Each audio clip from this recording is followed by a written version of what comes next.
So Trump is going to restart the war within the next 48 hours. So either Wednesday morning or Thursday morning, because there's four clocks running at the same time together. The first clock is that the ceasefire ends on Wednesday, which is tomorrow.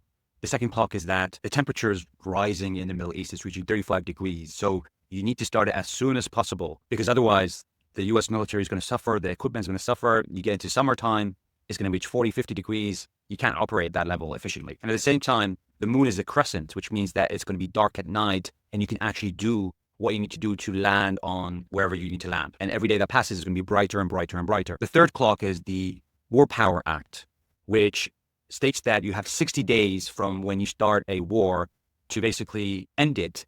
Otherwise, you need to have congressional authority approval to continue the war after 60 days. 60 days from 28th of Feb, which is when the war started, is the 29th of April, which is next Wednesday. And so to carry out this kind of last mission, which is to get the 60% enriched uranium from Iran and choke Iran's oil exports to use as leverage in negotiations, you've got a week from today to basically complete that mission. Otherwise, you have to go back to Congress to get approval.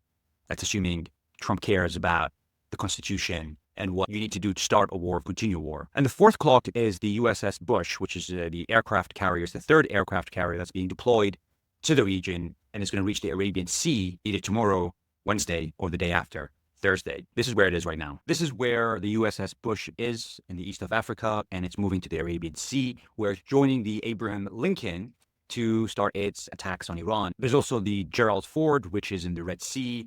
This is the biggest aircraft the US has. If you remember, it had a fire in the laundry room. Well, that's repaired, and it's in the Red Sea in preparation for Ansarallah closing Bab el-Mandeb over here, which is even shorter than the Strait of Hormuz, to access the Red Sea. So when the Houthis, Ansarallah, close that, the idea is that the Gerald Ford is going to deal with that. And we can see from movements for the past 2 weeks during the so-called ceasefire, the US Air Force C-17 aircrafts have been moving constantly from the US to Europe to the Middle East, bringing in equipment, rearming, resupplying, especially Israel, in preparation for this next phase of the war, which is going to be bigger than the previous phase of the war because it requires actually landing a lot of people in Iran on the ground to extract their enriched uranium and to seize Kharg Island.